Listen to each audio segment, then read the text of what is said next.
أعوذ بالله من الشيطان الرجيم. بسم الله الرحمن الرحيم. الحمد لله وكفى والسلام على عباده الذين اصطفى.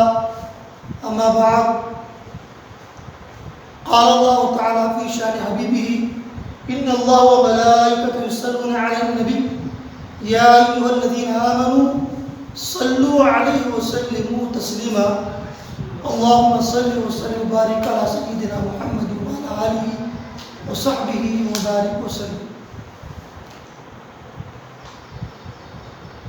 میرے بھائی اور عزیز دوستو، اللہ تبارک و تعالیٰ نے ہمیں مسلمان بنایا ہے اور ایمان والوں گھروں کے اندر پیدا فرمایا ہے.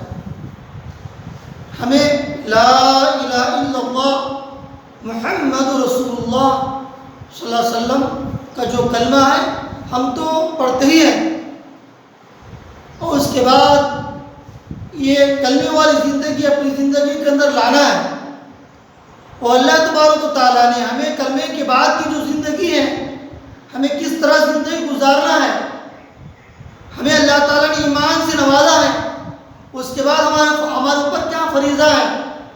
ہم مسلمان ہیں، ہمیں اسلام کے اوپر عمل کس طرح کرنا ہے اور ہمارے اوپر فرائض کیا ہیں. اور اگر ہم نماز نہیں پڑھیں گے تو اللہ تعالیٰ ناراض ہو جاتے ہیں. ہمارے اوپر جو احکام اللہ تبارک و تعالیٰ نے 5 چیزیں رکھے ہیں. پہلا کیا؟ ایمان ہے. کلمہ پڑھتے ہیں. کلمہ پڑھنے سے پہلے کیا ہے؟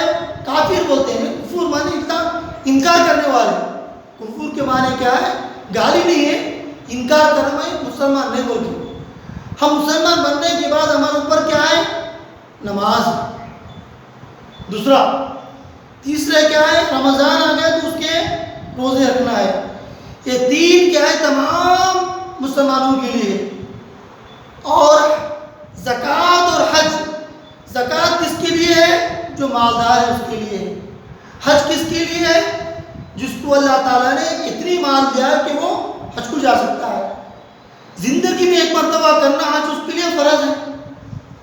اگر اس کو اللہ تبارک و تعالیٰ نے اتنا مال دیا کہ سال میں حج کو جاتا ہے تو اس کو جا سکتا ہے. ایسا نہیں کہ بھائی ایک بار کر لیا بس ہمارا فرض اتر گیا. فرض اتر جاتا، مگر جس کی محبت ہو وہ بار بار بھی حج کو جا سکتا ہے. بھائی کہنے کا مقصد یہ ہے کہ ہم کیا ہے ابھی زمانے کے اندر، خاص کر ہندوستان کے اندر کیا ہے، ہم مسلمانوں کو بار بار ٹوٹی پہ رکھے کہ گانا پڑا کے نماز کو. لاؤڈ اسپیکر پہ اگر اذان سننے کے بعد بھی لوگ نہیں آتے. ابھی تو بند ہو، بہت سارے لوگ بند کر دیے ہیں. کئی وہ تو بھائی تم ہی لوگ نہیں جاتے نماز کو. اب ڈیوٹی کو جانا ہے تو فوراً کیا ہے وہ تیاری کرتا ہے کہ بھائی 1:30 بجے نماز کھڑی ہوتی پہلے چل جائے. اس کو بولنے کی ضرورت نہیں پڑتی کہ بھائی نماز کو جا. تو دوستو یہ مساجد کا بنانا، اذانوں کا دینا اور نمازوں کا پڑھنا، ہمارا مقصد کیا ہے؟ اللہ کو راضی کرنا ہے. اللہ کو راضی کرنا ہے. اور ہمیں غیروں کو دعوت دینا ہے تو پہلے کہ ہم عمل کرنا ہے. ہم مثال کے طور پر سامنے کسی کی حالت آ گئی اور ان کو بیچارہ مر جا رہا، کوئی بھی چاہو، چاہے کسی کا بھی آدمی کیوں نہ ہو، کوئی مسلمان ہو، کافر ہو، کرسچن ہو، تو فوراً کیا کرتے اس کو ایمبولینس میں کس میں لے کے چل جاتے. یہ بیچارے کی طبیعت خراب ہو.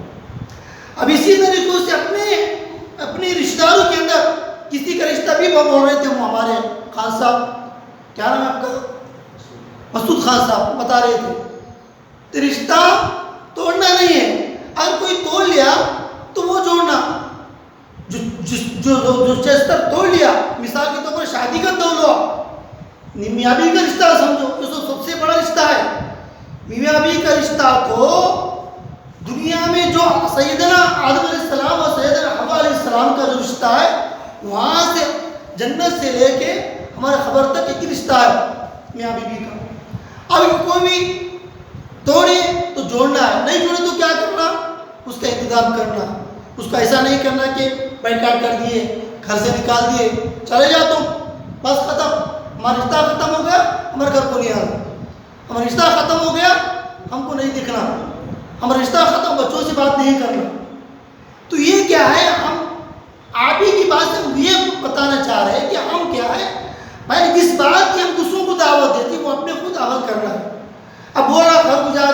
نماز پڑھ ان خود چلے جا رہا, اذان دے رہا بیچارہ مؤذن ان خود اذان سے گئے, مذاق ہو جاتا کیا ہے مؤذن صاحب کئی کو اذان دیتے ہو اذان دینے نماز پڑھنے کو, وہ خود غائب رہتے.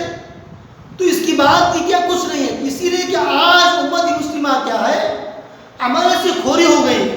سب لوگ بیان کر رہے, بیان تو کرنا لیکچر دینا بولنا تو ہم کو ہر ایک کو آ گیا ہے ہر زبان میں, کسی کو تیلگو میں, کسی کو اردو میں, کسی کو فارسی میں, کسی کو ہندی میں, کسی کو انگلش میں, کسی کو تمل میں, کسی کو مراٹھی میں. جتنے ہمارے ہندوستان کے زبان ہیں تمام لوگوں کو بولنا آ گیا, عمل کرنا والے تو کئی کو بھائی بولے تو مسئلہ ان کا ہے. ارے سب کا ہے بھائی, کسی کا مسئلہ اگر ہو گیا دور تک کھینچ رہے, مثال کو تو لبر ہے زیادہ کھینچ تو کیا ہے جتنا جو تک جاتے ہیں ٹوٹ جاتا ہے, اس سے فائدہ نہیں. اسی طریقے سے کیا ہے انسان بھی کیا ہے اس کے اندر کیا روحانی طاقت ہے. اللہ تبارک و تعالیٰ نے جس انسان کے اندر روح رکھا ہے تو وہ زندہ رہتا ہے, روح ختم ہو گئی تو مردہ ہے. تو ہمارے ایمان کا ایسا ہو گیا جیسے مردہ ہو گئے. تم اللہ تعالیٰ سے دعا ہے کہ ہمیں کیا ہم کہنے سے زیادہ عمل کرنے کی توفیق عطا فرمائے. ہم دوسروں کو بولنے سے پہلے ہم اپنی اصلاح کرنے کی ہم سب کو توفیق عطا فرمائے. وآخر دعوانا الحمدللہ رب العالمین. جو ہوتا سنو تو فارغ نہیں ہوئی, جلسے سے فارغ ہو جائے.